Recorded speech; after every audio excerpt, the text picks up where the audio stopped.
Assalamualaikum warahmatullahi taala wabarakatuh. Salam sejahtera dan salam satu Malaysia. InsyaAllah pada hari ini wawancara khas One News Bring Me Equal kembali ke laman maya anda. Saya Syahril insyaAllah akan mengemudi rancangan pada hari ini membawakan satu tajuk yang saya kira begitu dekat, begitu sentiasa bersama kita sebenarnya mengenai media sosial. Jadi kepada anda yang berada di laman maya ini, pastinya anda juga antara yang ketara menggunakan media sosial. Cumanya bagaimana penggunaan kita, adakah ke arah kebaikan, adakah kita boleh dikategorikan sebagai ketagih media sosial hingga menyebabkan perkara-perkara yang tak elok juga kita lakukan di media sosial. Itu yang akan kami perincikan, kami perhaluskan bersama tetamu dalam wawancara khas One News membawakan tema media sosial seketika nanti.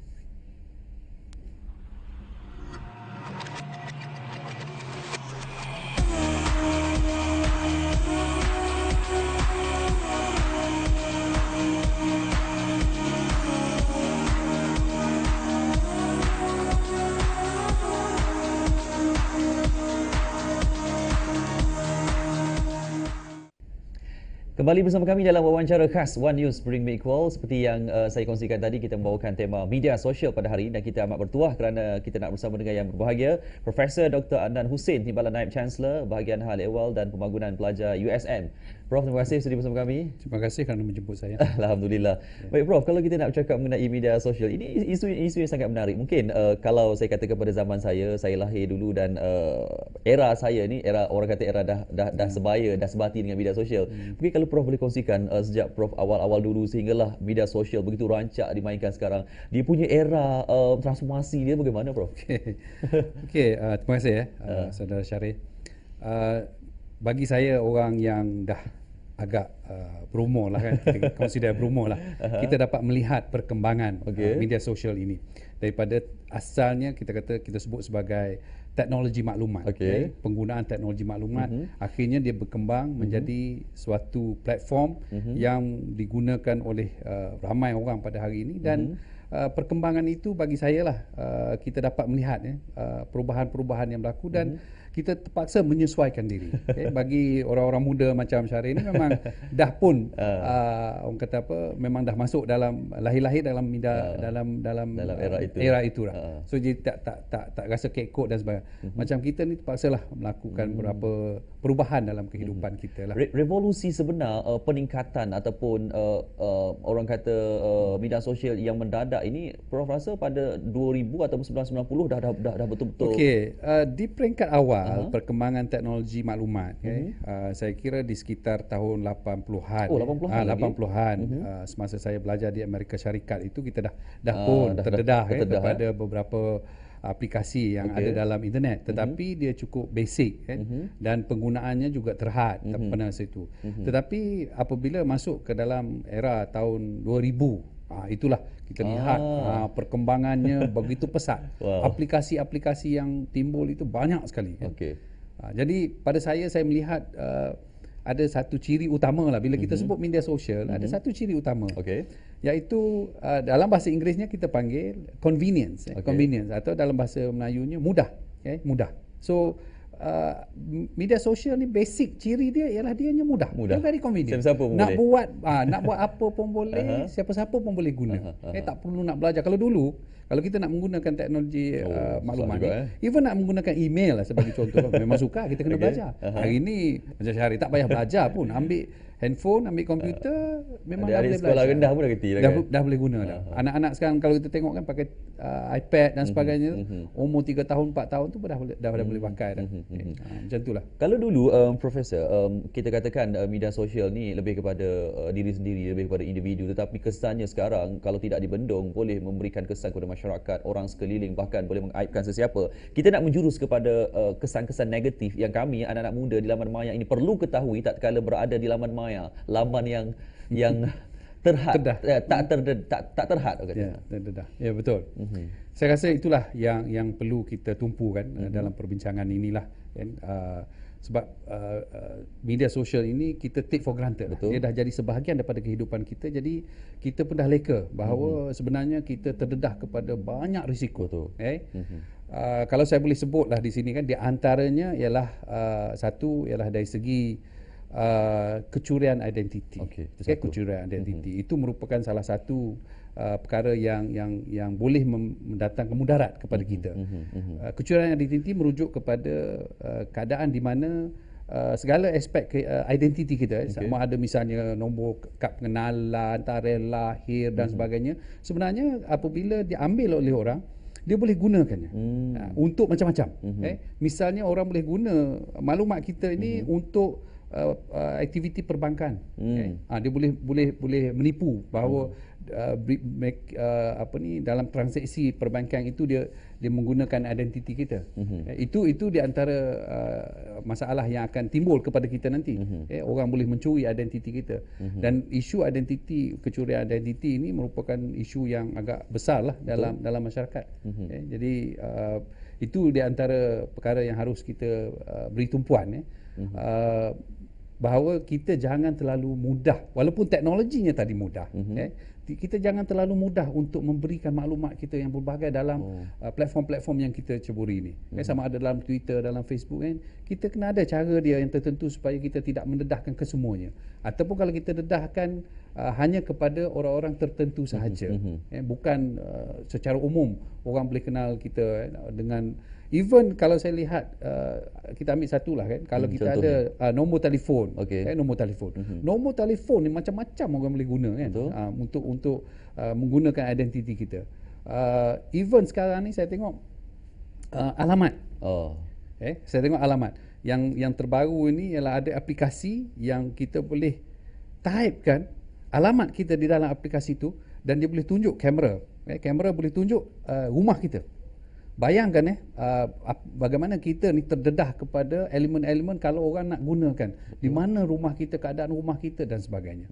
You be surprised, kita akan terkejut ni. Kita type alamat rumah kita, suddenly di depan pagar rumah kita ada ada kamera yang telah pun diambil oleh pihak-pihak tertentu sebagai sebenarnya untuk memudahkan orang nak mencari alamat di mana rumah dia. Tujuannya untuk memudahkan, tapi boleh disalahgunakan. Itu kecurian identiti yang kita risau ni. Sebab itulah ramai orang mengatakan penjenayah ni mereka 7 langkah di hadapan kita. Saya setuju dengan Prof, sebabnya kita tahu sebab sekarang ni kalau di laman maya orang suka hari ni saya nak balik kampung. Semua balik kampung, tak ada orang di rumah. Itu kadang-kadang maklumat-maklumat yang kita beri secara tak langsung memberikan kesan kepada penjenayah. Betul, memang tepat sekali. Itulah saya kata tadi, kita tak boleh nak mendedahkan segala benda kan. Kadang-kadang tabiat kita, especially anak muda sekarang ni, dia suka share. Because the platform yang ada itu memang dia memberikan ruang untuk kita create information. We create information, individu yang create information dan dia share. Sharing is part and parcel of media sosial ini. Dia suka, kawan dia tahu dia mana, tapi dia tak perasan bahawa ada orang tengah memerhati dia. Ada pihak-pihak yang sedang mengintip dia, mengintip dia. Tengok dia berada di mana, mungkin ada duit dia bawanya, ada maklumat-maklumat yang orang boleh guna dan akhirnya nanti dia akan terjebak dalam satu keadaan yang dia tak boleh lari lah. Dari satu sudut lagi Prof, ramai juga yang terpedaya dengan sindiket-sindiket, banyak kan sindiket penipuan, sindiket orang kata berkenalan dengan sesiapa saja di laman maya. Kadang-kadang perkara-perkara itu juga perlu anak-anak muda tahu. Dia ada dua, Syaril sebut tadi. Satu ialah sindiket kan. Biasanya sindiket ini dibuat oleh secara sistematik oleh kumpulan. Ada, it is an organised crime. Kalau kita sebut sebagai sindiket, it is an organised crime. Ada mekanisme dia buat dan sebagainya. Biasanya yang buat sindiket ini terlibat dengan yang melibatkan keuangan. Biasanya bila kita sebut sindiket, misalnya modus operandinya, misalnya dia membuat panggilan mengatakan perlu masukkan duit, kadang-kadang menyamar sebagai kawan, masukkan duit untuk menjual barang. Misalnya ada kes yang saya sendiri tahu bahawa dia nak jual kereta sebagai contoh. This is an example, real example. Dia nak jual kereta dan dia advertise dalam website dia, dalam mudah.com dan sebagainya. Kemudian ada orang call, a real people call, buat tawaran kepada dia. I would like to buy your car. how much you are selling? Oh, 18,000. Without tawar-menawar, okay, I would like setuju 18,000. Tak payah tengok kereta. Terus nak beli. Kemudian ada syarat dia. Because saya duduk luar negara, dia kata, dan kereta untuk transaksi saya nak bayar 18,000 ini, tuan kena bayar dulu ke bank supaya saya boleh hantar duit saya. So you have to pay 4,000 first. Itulah sindiket. Itu sindiket. Jadi kita kena bayar dahulu 4,000, barulah nanti akan di-clear. Dia create kan banking account-nya dan sebagainya. Memang kabur lah masa kita. Looks very real. Sekali baru tahu ditipu. Barulah akhirnya bila dipersoal dan sebagainya, kita kata kita nak jumpa, then barulah. Baru sedar kita. Baru sedar bahawa kalau kita terjebak, mungkin akan kena. In fact, saya baca berita pun ada kes yang kalau itu 4,000, yang kes berjuta-juta. Pagi tadi 600,000. 600,000. Itulah kan. Sindiket-sindiket ni yang kita kadang-kadang mudah sangat terpedaya. Orang sebut kata nak buat bisnes, send in the money, hantar ke Europe dan sebagainya kan. And you can depart the money 1.5 juta dan sebagainya. Itulah kita punya kelemahan bisnes satu terjerat cinta di internet pun masalah juga. Tapi alang-alang Prof dah berbicara mengenai perkara sebegitu, kita nak menjurus kepada jenayah internet selepas ini, Prof.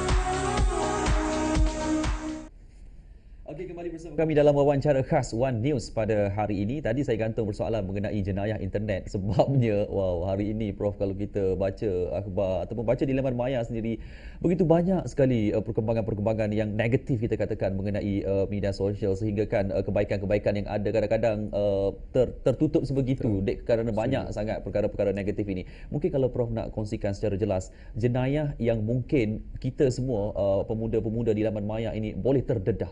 Okey. Tadi kita dah sebut juga sikit berkenaan dengan penipuan. Itu merupakan satu jenayah. Apabila dia melibatkan penipuan keuangan dan sebagainya. Satu lagi bentuk jenayah yang boleh dilakukan melalui media sosial ini ialah apa yang kita sebut sebagai cyberbully. Cyberbully? Ya, cyberbully juga merupakan satu jenayah. Dia buat harassment. Sama ada dalam bentuk sexual harassment ataupun harassment yang memalukan seseorang itu, yang membuat orang itu merasa kerdil, mengaibkan. Itu juga merupakan satu jenayah. Dan implikasi daripada harassment itu tadi ataupun gangguan-gangguan yang dibuat ini tadi boleh meninggalkan kesan psikologi amat besar kepada pengguna-pengguna ini. Misalnya kita ingat lagi kes, saya kira sekitar tahun 2006 seorang pelajar yang seorang remaja yang berkenalan dengan seorang yang menyamar telah pun harass dia sehingga dia merasakan bahawa dia tidak ada value, tidak ada nilai, sehingga akhirnya dia bunuh diri. Ya Allah. Itulah kan sampai ke tahap itulah boleh berlakunya sesuatu jenayah dalam media sosial ini.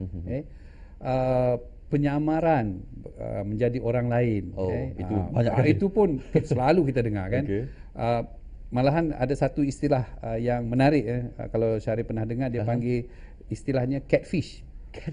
Catfish. Catfish ini ialah kita menyamar untuk menjadi orang lain dan kononnya kita nak bercinta dengan dia dan sebagainya. Lepas tu akhirnya of course lah terjerat lah kan, tapi kadang-kadang dah terlambat lah kan. Jadi perkara-perkara ini memang sering berlaku lah sekarang. And yang kita khawatir ialah jenayah-jenayah ini semakin hari semakin meningkat. Kesan psikologi, kesan kepada individu banyak, kesan dari segi keuangan, financial. Kalau kita baca dalam newspaper, saya ingat dalam laporan-laporan oleh pihak polis dan sebagainya menunjukkan bahawa ratusan juta sekarang ini. Bukan lagi soal 1,000 2,000 terkumpul every year ratusan juta yang kerugian akibat daripada jenayah melalui internet ini ataupun media sosial. Wow, itu sangat satu angka yang sangat begitu mengejutkan sekali. Okey, satu lagi dari segi pemantauan di pihak berkuasa, kita tahu SKMM berbanding dulu dan kini tugas SKMM sangat berat sebabnya setiap hari mereka terpaksa melayan. Kadang-kadang mereka bila update status ni, update satu perkataan, dua perkataan macam tu tetapi menghina, tapi apabila ada laporan mereka perlu siasat. Jadi peranan SKMM dalam nak membanteras ini bukan mudah. Bukan mudah. Memang tentu. Sudah pastilah kan. Saya kira kalau kita nak mengharapkan kawalan hanya dari sudut perundangan saja. Walaupun ada kan undang-undang dalam Akta Komunikasi dan Multimedia Seksyen 223 yang menghalang seseorang itu membuat penipuan, harassment dan sebagainya, itu semua tidak dibenarkan. Tetapi untuk menguatkuasakan, saya rasa it's almost impossible. Betul. It has come to a point that kita rasa tak mungkin boleh dibenteras sepenuhnya. Walaupun ada akta, walaupun ada undang-undang, tapi dari segi penguatkuasaan pihak berkuasa memang cukup tercabar. Sebab itulah kalau kita lihat hanya ada daripada begitu banyaklah kes-kes harassment yang dilaporkan dan sebagainya, hanya segelintir saja yang boleh diambil tindakan untuk memberi warning sebenarnya, memberi warning bahawa anda boleh diambil tindakan, ada akta, ada undang-undang kan. Tapi untuk membenteras keseluruhannya memang is almost agak mustahil jugalah. Mustahil. Dari satu sudut juga sebab kita terpaksa kita nak cuba terangkumkan secara keseluruhan media sosial. Saya amat tertarik dengan media sosial tatkala melihat perkembangan politik tanah air berbanding 10 tahun dulu. Mungkin kalau saya masih di bangku sekolah jarang ahli politik ataupun mereka yang nak berkempen menggunakan media sosial. Tetapi sekarang berbanding berkempen di lapangan, media sosial dipilih sebagai landasan utama. Prof melihat ini satu kepentingan juga. Ya. Siapa yang menceburkan diri dalam politik hari ini kalau tidak tahu menggunakan media sosial, dia gone. Dia gone. So mau tak mau dia mesti. Sama ada dia menggunakan orang lain untuk membantu dia dan sebagainya, memanglah platform media sosial ini adalah wajib. Sama ada menggunakan Twitter, Facebook ataupun lain-lain application yang ada lah. Cuma yang ni yang kita perlu tekankan. Dalam kita berpolitik hari ini dengan menggunakan media sosial, saya rasa elemen yang paling kita khawatir yang terlalu banyak berkaitan dengan politik ialah soal fitnah. Ini yang menjadi salah satu lagi cabaran kepada kita. Kita nak sampaikan maklumat dan sebagainya, itu boleh guna dalam media sosial. Tapi yang banyak tersebar di dalam media sosial ialah isu-isu ataupun laporan-laporan palsu, laporan-laporan yang tidak betul, yang sebenarnya berunsur fitnah. So politik kita melalui media sosial ini dicemari lah, boleh kata boleh dicemari dengan elemen-elemen yang boleh menjerumuskan kita kepada fitnah ini. Okey. Baik, secara kita katakan konklusi secara keseluruhannya Profesor, tatkala pihak kerajaan nak membendung, tatkala kita sentiasa war-warkan di laman maya, mungkin setiap individu, masyarakat sekeliling, ibu bapa terutamanya, apa peranan penting yang mereka nak mainkan tatkala nak memantau anak-anak ni, Prof? Susah juga. Betul. Saya setuju. Dia macam ni, saya sebut tadi bahawa dari segi undang-undang memang sukar untuk membendung. Bila undang-undang tidak lagi merupakan satu mekanisme yang boleh menghalang daripada berlakunya jenayah-jenayah ataupun penipuan, termasuklah fitnah dan sebagainya, maka dia kembali tanggungjawab itu kepada individu dan juga keluarga. Di sinilah saya lihat bahawa keluarga lah yang harus mainkan peranan yang penting untuk menanam. Satu ialah untuk mengingatkan anak-anak berkenaan dengan bahaya ini, pendidikan dari segi moral, pendidikan berkenaan dengan etika. Saya rasa di sekolah juga sepatutnya tumpuan bukan lagi kepada soal bagaimana untuk menggunakan teknologi, tetapi lebih kepada bagaimana untuk mengawal supaya teknologi itu tidak memudaratkan kita. Sebab nak guna ni senang. Betul. Dia terlalu senang. Sehingga jenayah pun boleh berlaku dengan senang dan sebagainya. So saya nak tekankan institusi family adalah amat penting dalam cara untuk membendung gejala-gejala yang berlaku dalam media sosial ini. Okey, yelah sebab anak-anak muda pada hari ini, bukan anak muda, kanak-kanak 3 tahun pun kita dah bagi Benar, iPad, 5 tahun betul. dah boleh guna email. Jadi inilah caranya ibu bapa perlu memberikan Mendidik, penekanan. betul. Baik, Profesor, ini saja masa yang kita ada. Saya mengucapkan terima kasih jauh daripada dari Pulau Pinang datang ke Kuala Lumpur untuk membawakan topik media sosial. Profesor Dr. Adnan Hussein, Timbalan Naib Chancellor bahagian Hal Ehwal Pelajar Pembangunan Pelajar USM. InsyaAllah ada topik yang menjurus ke arah ini ataupun ada apa-apa lagi kita akan cuba dapatkan pandangan Prof. Terima kasih. InsyaAllah kalau dijemput saya akan datang. InsyaAllah, baik. Ini dia Profesor Dr. Adnan Hussein dan ini yang kami bawakan pada hari ini, isu media sosial. InsyaAllah sedikit sebanyak dalam ruang lingkup yang terhad 20 minit ini dapat memberikan gambaran kepada anda semua para penonton, juga rakan-rakan saya di laman maya, supaya perlu untuk kita ambil tahu perkara ini supaya kita tak terjebak dan jadikan apa yang telah pun berlaku ataupun pengalaman yang negatif kepada orang lain kita boleh jadikan satu pengajaran kepada kita. Jadi terima kasih atas perhatian anda di laman maya. Saya Syahril Sarafuddin. Assalamualaikum warahmatullahi taala wabarakatuh. Waalaikumsalam.